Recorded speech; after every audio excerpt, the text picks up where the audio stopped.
junho de 1917, 4.500 metros acima de La Selve, França, na frente ocidental. Um solitário Albatros D-3 procura aviões de reconhecimento inimigos e balões de observação. Um vento gelado de 160 km por hora castiga a pele exposta enquanto o piloto vasculha os céus. Ele é Ernest Udet, de 21 anos, que se tornaria um as da Força Aérea Alemã, superado apenas por Manfred von Richthofen, o Barão Vermelho.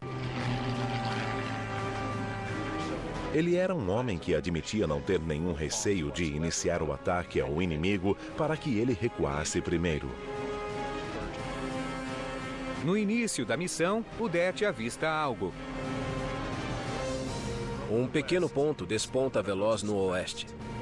A princípio, pequeno e preto, ele cresce rapidamente ao se aproximar. É um SPAD, um avião inimigo. O avião possui a marcação marrom e o nariz curto, característicos de um SPAD 7 francês. Eles se aproximam de frente. Voamos quase em rota de colisão na mesma altura. Executamos uma guinada à esquerda e começamos a nos circundar. Ernest Udet puxa o manche e aciona o leme. O simples, mas eficaz controle por cabo e polia lança o biplano em uma inclinação acentuada. Como dois pesos pesados, cada um testa as defesas do outro, adiando manobras agressivas até conhecerem o inimigo. Não foi a primeira passagem que deu a ambos a dimensão da habilidade do oponente, foi a primeira curva. As vantagens tecnológicas de um caça na Primeira Guerra não apareciam no voo vertical, e sim na curva. Qual a velocidade da curva, quanto tempo demorou para se reposicionar, que altitude ele atingiu na curva sem estolar. O Albatros D-3, pilotado por Ernest Udet, um caça com boa razão de subida e muito manobrável, sobrepujou os aliados quando entrou em operação. O SPAD 7 francês é robusto. Possui motor V8 hispano-suíça de 150 cavalos, capaz de atingir 190 km por hora. O SPAD é 15 km por hora mais rápido que o Albatros e mergulha melhor, mas o D-3 é mais manobrável e tem melhor razão de subida. Ernest Udet gira o manche à esquerda. O vento e o barulho do motor Mercedes são ensurdecedores. Ele se aproxima do piloto francês. Ele passou tão perto que a turbulência de sua hélice balançou meu avião. Eu consigo ver. Vie. Está escrito Vie, o velho. A assinatura de Guynemer. Georges Guynemer é o as dos ases francês. Ele já havia abatido 30 aviões alemães. Inclusive o de Puls Heinrich, um amigo íntimo de Udet. Tomado pela raiva, Udet deseja vingar a morte de Heinrich. Ele fará um meio-loop, uma das primeiras manobras de combate aéreo, depois batizada em homenagem ao alemão Max Immelmann. Ernest Udet vai subir, fazer um voo invertido e rolar no ápice, esperando surpreender Guynemer com um ataque em mergulho. Ele levanta o nariz e tenta manter Guynemer em seu campo de visão. Para seu espanto, o as francês prevê com detalhes sua manobra e dispara contra o avião de Udet.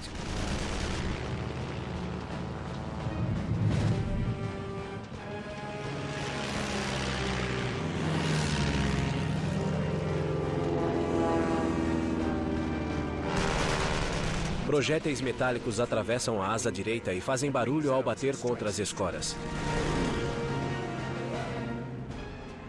Udet reage instintivamente e mantém a calma enquanto luta para recuperar a superioridade.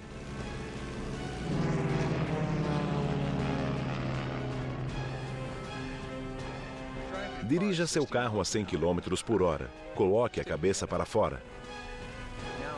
Imagine que está ao dobro dessa velocidade.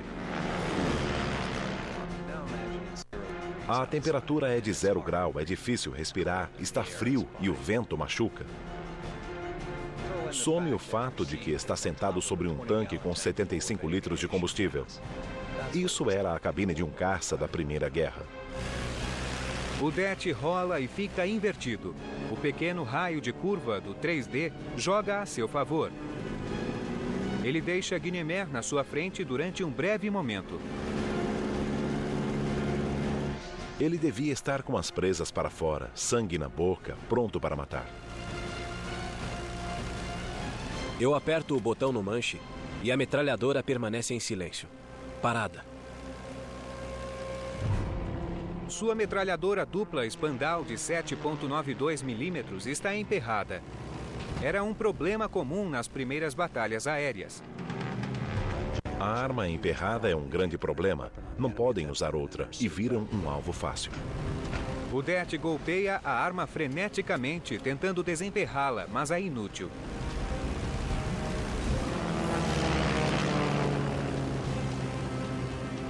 Naquele momento, ele era um alvo fácil para Guynemer. Seus círculos eram muito maiores e subia muito mais, tentando estolar o avião, fazendo manobras mais evasivas. O Det e Guynemer rolam para a direita e encontram-se novamente. Com a mão esquerda, o Det tenta reparar a metralhadora. Mas ocorre um desastre. De cima, Guynemer observa o voo do alemão.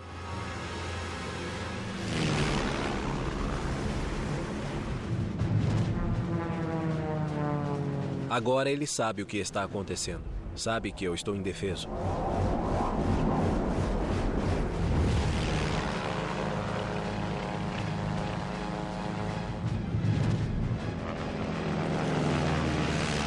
O Det executa outra guinada à esquerda. Ele não possui blindagem na cabine nem paraquedas. Ser abatido nessa altura na Primeira Guerra Mundial era morte certa.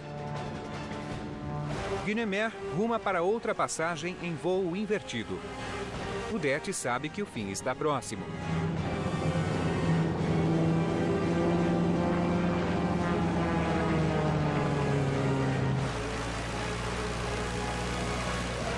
Ele olha para mim quase de cabeça para baixo. E então acontece. Ele levanta a mão e acena levemente e mergulha para o oeste na direção de suas linhas.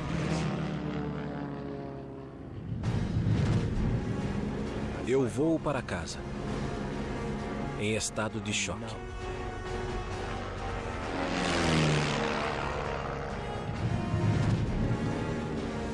Espantosamente, Georges Guynemer poupa Ernest Udet.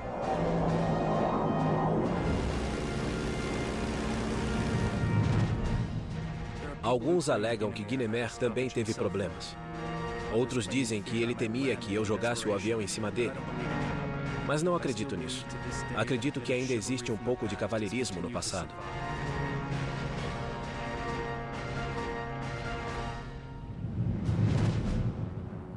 Pilotos como Ernest Udet e Georges Guynemer se aproveitaram tremendamente dos avanços tecnológicos que ocorreram durante os 3 anos desde o início da guerra. A Primeira Guerra começou 11 anos após os irmãos Wright voarem com o Kitty Hawk. Quando a guerra teve início, os aviões eram um pouco mais que pipas grandiosas, impulsionados por motores que hoje nem as motos usariam. O combate aéreo começou com aviões de observação enviados ao espaço aéreo inimigo para localizar artilharia e tropas. Aviões pequenos, conhecidos como batedores, eram designados para atacar os aviões de reconhecimento. As metralhadoras de disparo frontal, adicionadas aos batedores em 1915, eram cruciais para essa missão. Pela primeira vez, podia-se usar o avião como uma plataforma. Você apontava seu avião para o alvo e disparava. Isso era muito mais precioso do que disparar para o lado, ou para trás, ou algo parecido.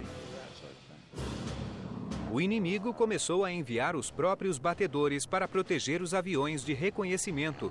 No inverno de 1915, os combates aéreos eram comuns nos céus da Primeira Guerra. O asa alemão Werner Voss é um mestre nesse novo tipo de combate com 48 abates registrados antes do fim de 1917. 23 de setembro de 1917. Werner Voss, em um triplano protótipo da Fokker, voa para a batalha sobre Ypres-Salient, na Bélgica. 24 quilômetros a sudoeste, 6 SE-5 ingleses patrulham os céus sobre as linhas de frente. Em breve, eles irão encontrar Werner Voss. Ele irá colocar seu triplano Fokker contra os melhores pilotos da Força Aérea Real Britânica, em um dos mais conhecidos combates aéreos da Primeira Guerra. 23 de setembro de 1917. 6 caças SE-5 ingleses voam sobre a frente ocidental próximos a Houten, na Bélgica. Eles são do grupo B da Esquadrilha 56. São liderados pelo capitão James McCudden, o as dos ases britânicos. O grupo B mergulha em uma névoa espessa a 2.700 metros. Abaixo das nuvens, um ar quente e úmido sopra nas cabines abertas.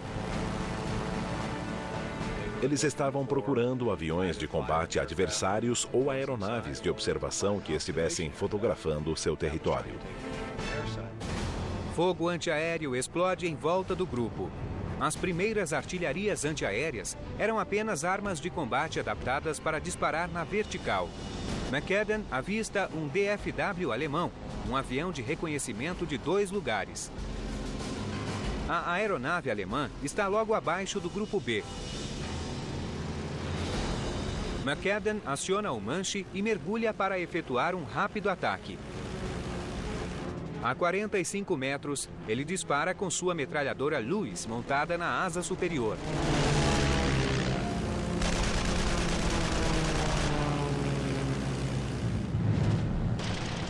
O motor do DFW é atingido e ele despenca dos céus.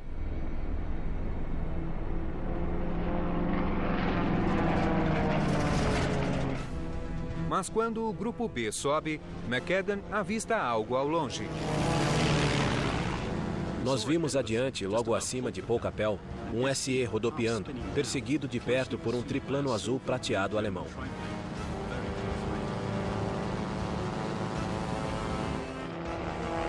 O perseguidor do SE-5 é o asa alemão Werner Voss.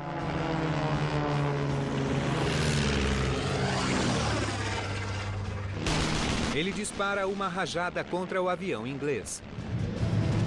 O grupo B observa o SE-5 avariado soltando uma espessa fumaça preta, enquanto Voss ataca um segundo SE-5. Sem esforço algum, o triplano sobe, faz a volta e fica atrás da cauda do SE-5.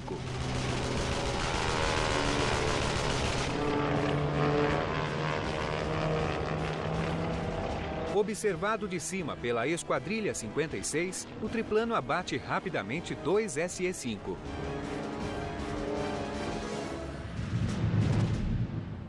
O triplano Fokker de Voss é um avião protótipo. Apesar de ser mais lento do que outros caças, suas 3 asas permitem ótima manobrabilidade. O batedor experimental 5A, ou SE-5A de McCudden e da Esquadrilha 56, lançado em maio de 1917, é fácil de pilotar e é uma estável plataforma de armas. Ambos os aviões são fortemente armados com 2 metralhadoras. O SE-5, com velocidade máxima de 210 km por hora, é mais rápido que o Fokker, mas menos manobrável. Agora, o grupo B está acima e atrás de Voss, em perfeita posição de ataque. McCudden e Rhys Davids irão liderar a investida. Keith Muspratt e V.P. Cronin irão segui-los. Os outros 2 integrantes do grupo B manterão a altitude para dar cobertura. McCudden sinaliza o ataque balançando as asas.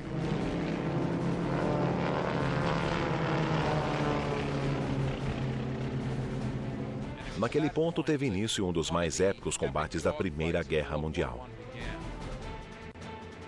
Mergulhamos em altíssima velocidade. Fui para a direita, Rhys Davids para a esquerda e ficamos atrás do triplano alemão.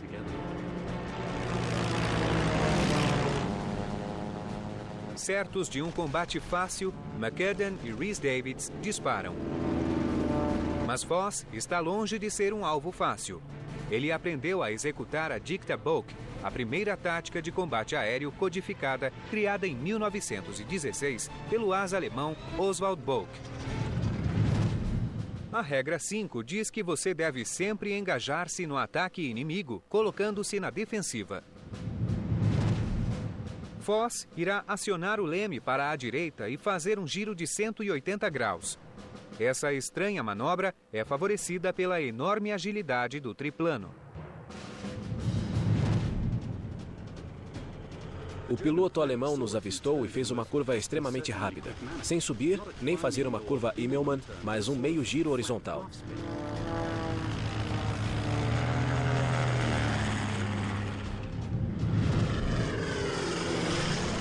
Por causa das 3 asas do triplano DR-1, ele possuía muita sustentação. Isso permitia basicamente que o avião fizesse um meio giro horizontal ou uma volta não coordenada. Os SE-5 enfrentam uma rajada de projéteis. McCudden e Rhys Davids efetuam uma subida acentuada chamada de zooming na Primeira Guerra. Mas o SE-5 de Cronin é muito lento e ele fica abaixo de Voss com o motor falhando. McCudden, Rhys Davids e Muspratt estão aqui, acima de Voss. Cronin está abaixo do combate, uma presa fácil para o asa alemão. Voss dá uma volta e ataca Cronin. O motor avariado do inglês engasga. Ele vira na direção de Voss e dispara a 90 metros.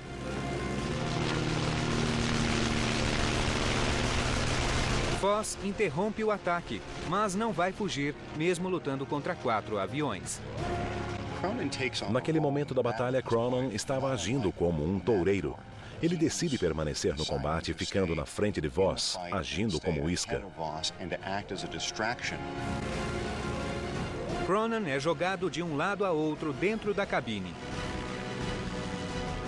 Não sei quantas vezes fiquei de frente para ele e depois mergulhei enquanto ele se lançava na minha direção.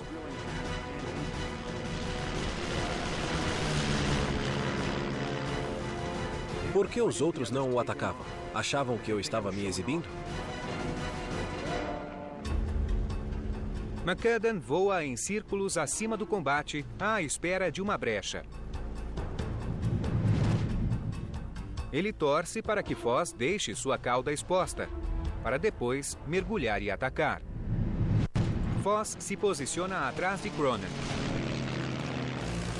McCudden mergulha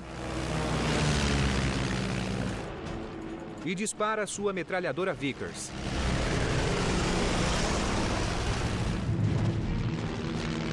Mas, de repente, Voss gira e revida, disparando sua Spandaus dupla.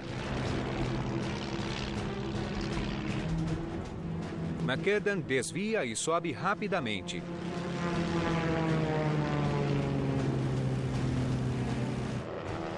Voss manobra corajosamente, apesar da desvantagem.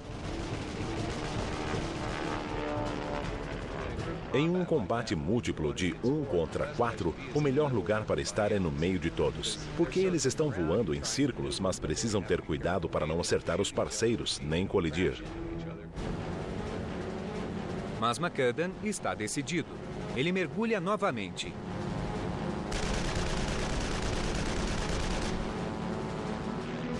Tão logo McCudden começa a disparar, Voss puxa o manche e sobe. Os projéteis do alemão atravessam o SE-5 de McCudden, atingindo o tecido e as longarinas de madeira. Voss parece ser imbatível a bordo de seu triplano. Os aviões daquele tempo eram criaturas dos céus. Você sentia cada comando que dava aos controles. Havia cabos conectados aos ailerons, leme e profundores. Não era como os atuais jatos controlados por computador, onde você move o manche 3 milímetros e, de repente, faz uma manobra com precisão. A habilidade de Foss finalmente consegue derrotar Cronin. O SE-5 do inglês está muito avariado. Ele estava muito próximo de mim e, desesperado, usei uma velha tática para despistar meu perseguidor.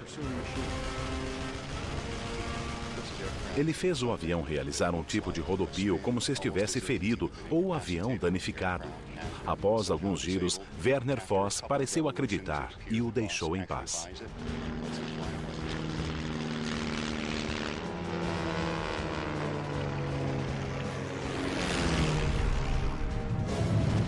Voss alijou 3 SE-5 do combate e alvejou o único piloto inglês que se aproximou dele. Mas agora, mais 3 SE-5 da Esquadrilha 56 juntam-se à disputa. Um impressionante grupo de pilotos cerca Werner Voss, todos ases britânicos. O leve e ágil triplano poderia facilmente subir e fugir da batalha, mas Voss aprecia as emoções de um combate. O destino do alemão será a glória ou a morte. –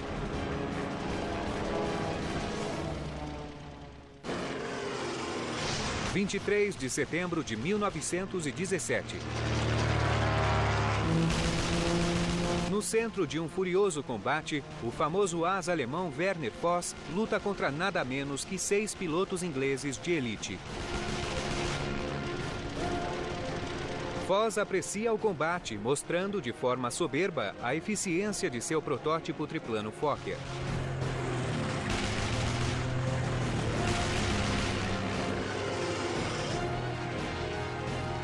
Ele era habilidoso com o manche, com o acelerador e tinha disciplina. Ele não ficava calmo, mas mantinha o bom senso nessas situações muito tensas. Se Bosse hoje seria um dos melhores. O piloto inglês Richard Mayberry aproxima-se de Voss.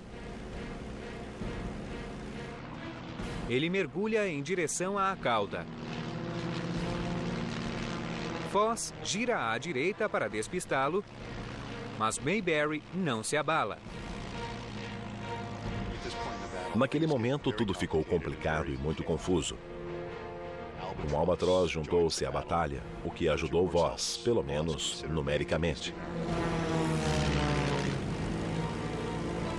Um Albatroz D3 alemão chega por acaso à batalha e se posiciona atrás de Mayberry. Mayberry sobe rapidamente para despistá-lo. O piloto alemão não desiste. Para piorar a situação, Voss faz a mesma coisa. Próximos dali, James McAdam e Arthur Rhys-Davids aproximam-se dos alemães pela retaguarda. Por um momento, a batalha transforma-se numa selvagem e tortuosa perseguição. Os alemães estão presos entre os pilotos ingleses. O Albatroz sobe velozmente e depois mergulha atrás de McAdam e Rhys-Davids.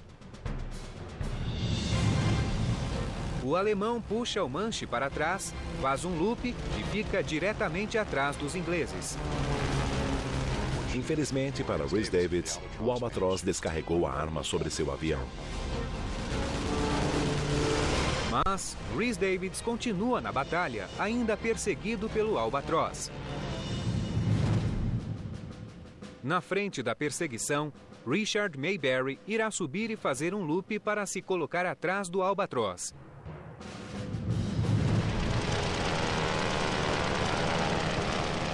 Ele puxa o manche, lança seu SE-5 em uma manobra acrobática estonteante e dispara de muito perto.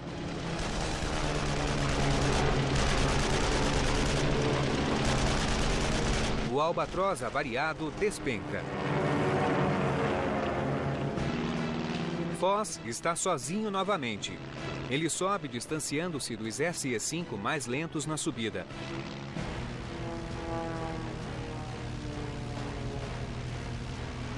Foss olha para os aviões circulando abaixo. Ele poderia desistir e sobreviver para lutar outro dia, mas a atração pela morte corre em suas veias. Ele foi ganancioso. Aquela era a chance de abater os oponentes de número 49 e 50 e diminuir a vantagem do amigo e rival Manfred von Richthofen. Foss mergulha para retomar o combate. Ele dispara suas metralhadoras Spandau contra o SE-5 mais próximo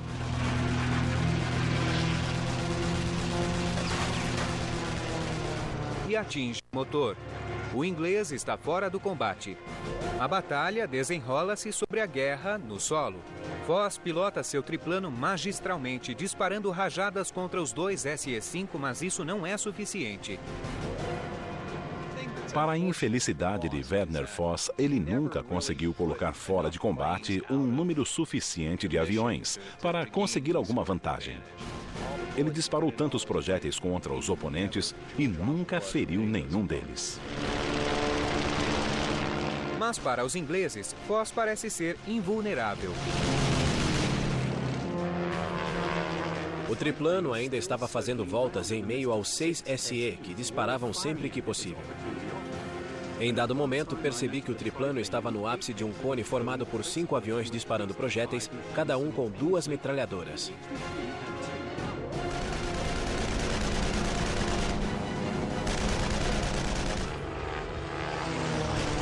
Os ingleses estão pasmos com a habilidade e a tenacidade do piloto alemão no triplano Fokker.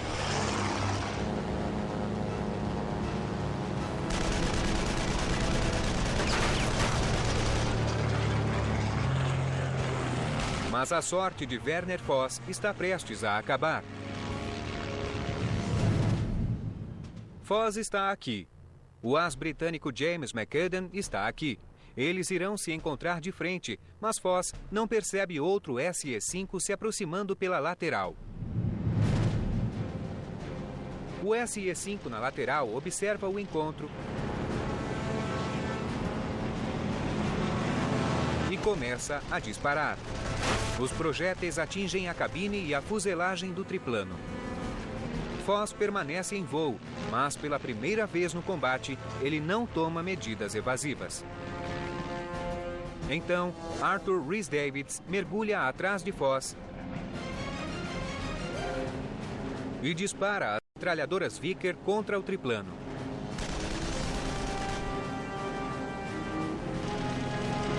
Foss pouco faz para evitar o arco mortal de projéteis.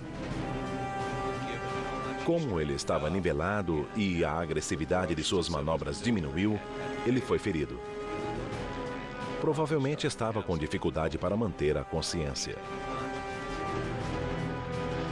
Rhys-Davids dispara outra rajada contra o triplano e depois sobe.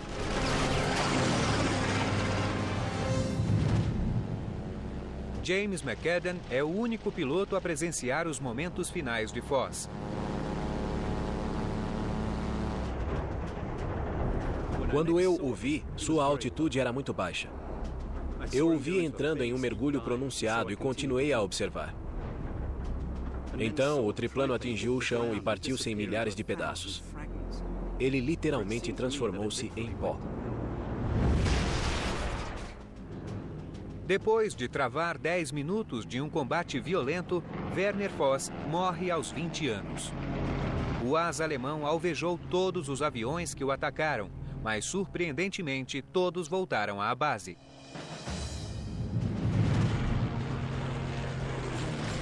Enquanto eu viver, não esquecerei minha admiração por aquele piloto. Seu voo era maravilhoso, sua coragem imensa, e na minha opinião, ele é o mais bravo piloto alemão que tive o privilégio de ver combatendo.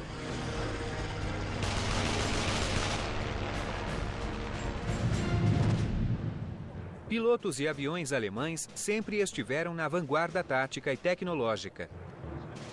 Eles foram adversários formidáveis para os americanos que voaram na França em 1918. O serviço aéreo do exército americano foi equipado e treinado pelos franceses. Apesar de alguns pilotos terem voado na Esquadrilha Lafayette no começo da guerra, a maioria não tinha experiência em batalha. Os primeiros combatentes americanos serão testados como nunca antes. 14 de setembro de 1918, Marlatou, França. O piloto americano Arthur Raymond Brooks, em uma formação com 6 SPAD 8, patrulha a frente ocidental. Logo, eles avistam 3 formações de Fokker D-7 alemães no horizonte. Os americanos voam em sua direção. Instintivamente, Brooks olha para trás e avista uma formação com 12 Fokker.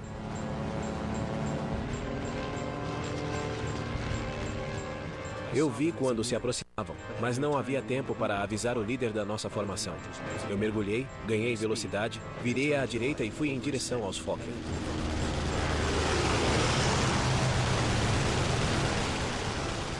A manobra abrupta de Brooks o separa da formação. 4 aviões alemães seguem em frente para atacar outros SPAD. Mas 8 ficam para combater o solitário americano. Nos céus, explode uma batalha feroz e mortal. 14 de setembro de 1918. O piloto americano Arthur Raymond Brooks voa direto para uma batalha crucial.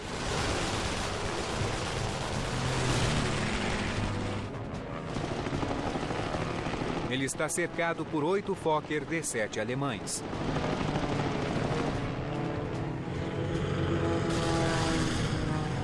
Eu estava com medo.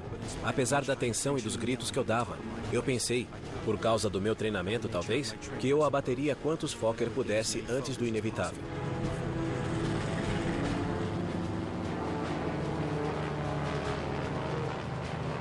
Brooks está lutando contra um inimigo mortal, o Fokker D-7. É um fato aceito por todos. O Fokker D-7 era o melhor caça da Primeira Guerra Mundial. A asa era grossa e isso permitia manobras muito rápidas. O SPAD 13 de Brooks, com um motor hispano-suíça 8BC de 220 cavalos e velocidade máxima de 222 km por hora, era robusto, mas tinha inúmeros problemas de motor. Os 2 aviões estão armados com 2 metralhadoras de disparo frontal. O SPAD é mais rápido e melhor em mergulhos, mas o Fokker D-7 é mais ágil em combate com curvas. Brooks executa manobras evasivas bruscas, deslizes, loops, mergulhos, qualquer coisa para impedir que os Fokker atirem com precisão. No calor da batalha, Brooks provavelmente alternava entre o pânico e a frieza do desespero. Sua mente estava focada em muitas coisas ao mesmo tempo. A adrenalina explode enquanto ele luta para permanecer vivo em meio ao redemoinho de aviões. De repente, um Fokker mergulha em sua direção em uma passagem frontal. Desesperado para poupar combustível e munição, Brooks voa em direção ao Fokker com o objetivo de colidir com o alemão. Parece um último ato de desespero. Não há como prever os danos que o avião sofrerá ao fazer isso. Momentos antes do impacto, o alemão aciona o manche e mergulha.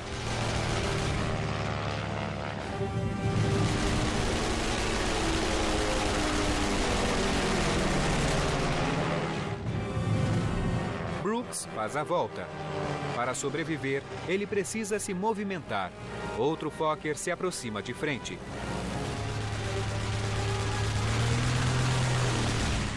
Brooks passa em velocidade. Fui em direção a outro avião, achando que o ataque seria a melhor defesa. Brooks está aqui. Um Fokker está disparando aqui.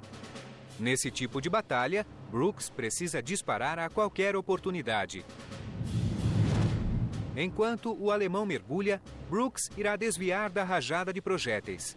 Então, quando o Fokker estiver embaixo, o americano irá rolar por cima do inimigo e disparar suas metralhadoras.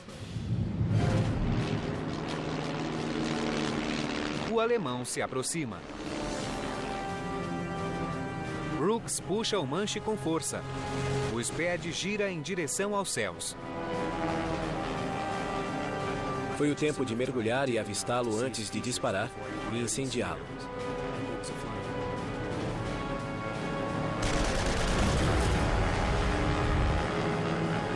Ele só manobrou sem perder velocidade nem alinhar a fuselagem e disparou a arma. É uma manobra brilhante. As Vickers de calibre 3.03 abatem o Fokker rapidamente. Um foi abatido, mas Brooks enfrenta 7 aviões. O americano avista um Fokker à direita iniciando uma passagem. Com sua visão periférica, percebe-se isso em 1 milésimo. Ele viu a geometria perfeita para disparar. Brooks gira para a direita e atinge o Fokker com suas metralhadoras.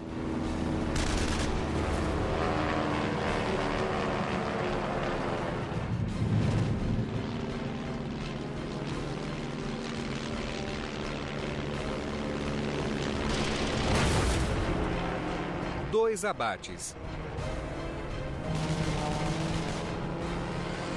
Mas derrubar a aeronave alemã pode ser uma desvantagem para Brooks. Estar cercado era o que me havia salvo até então. Os alemães não podiam disparar contra mim sem que um deles também estivesse na linha de tiro na maioria das vezes.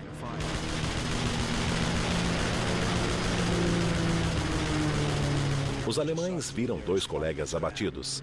Ficaram ainda mais irados. Voavam mais agressivamente. Tenho certeza que disseram, vamos matar esse cara.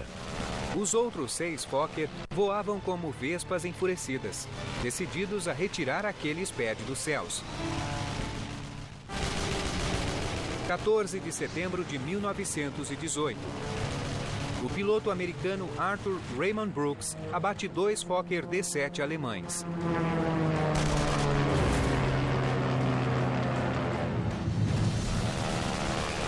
Mas outros 6 aviões se aproximam. Brooks precisa ser agressivo e mover-se constantemente para não ser um alvo estático por muito tempo. Uma das coisas a fazer quando em desvantagem numérica é trocar a perseguição de um avião para outro. Os projéteis passavam com frequência entre as 2 asas. Passavam tão perto que, se levantasse a mão, ela seria arrancada pelas rajadas.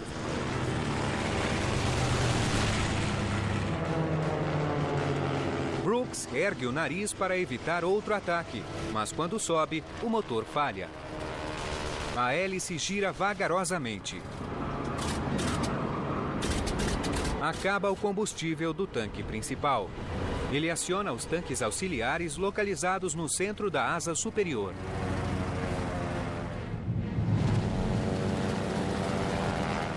Olhei para a lâmina e mergulhei. Uma rajada inimiga passou na minha frente, estilhaçando meu para-brisa e danificando minha arma direita, que agora disparava apenas um projétil por vez.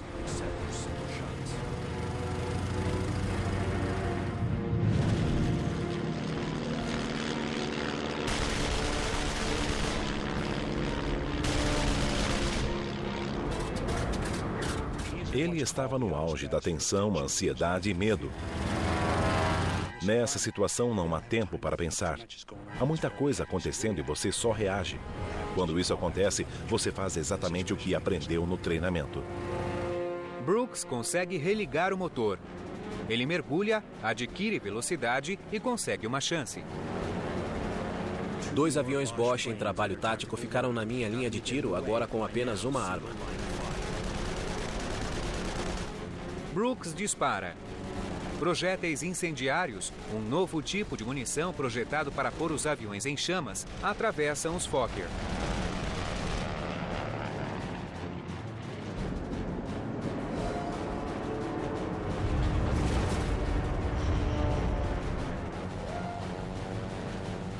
Eu atraía mais atenção do que desejava. O perigo era maior do que contra um enxame inteiro. Havia menor probabilidade de os alemães ficarem na própria linha de tiro.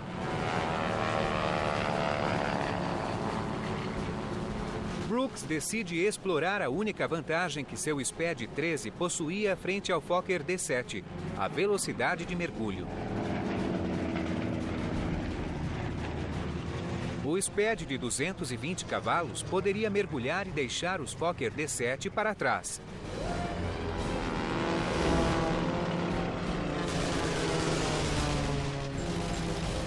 Brooks balança e serpenteia, enquanto os alemães disparam contra ele. Ele sabia que seria atingido pela retaguarda se voasse nivelado e em linha reta. Então ele começou a balançar o avião de forma imprevisível para evitar as balas.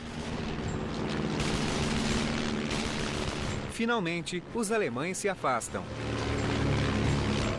O duro combate chega ao fim. Não sei como consegui escapar. Um projétil incendiário queimou na longarina principal da asa superior. 5 projéteis perfuraram a fuselagem a 10 centímetros das minhas costas. Havia buracos por todo o meu pobre SPAD.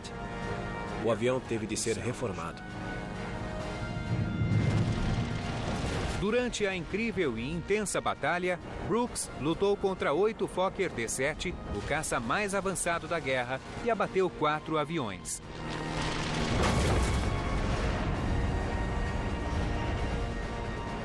É um feito extraordinário, mas, de acordo com as regras da época, apenas 2 abates foram creditados a Brooks.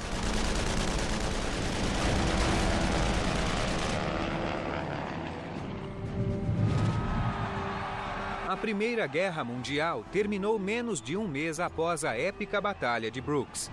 Os 4 anos de guerra trouxeram avanços espantosos para a aviação. A grosso modo, estima-se que durante aqueles 4 anos, o avanço dos conhecimentos técnico, operacional e de engenharia foram equivalentes a 15 ou 20 anos de desenvolvimento em tempos de paz. Ao fim da guerra, existiam aviões com motores de mais de 200 cavalos. Havia armações de alumínio nos aviões e antes tudo era de madeira. Havia motores turbinados e pilotos usando paraquedas. É inegável, a guerra acelera o desenvolvimento tecnológico por necessidade.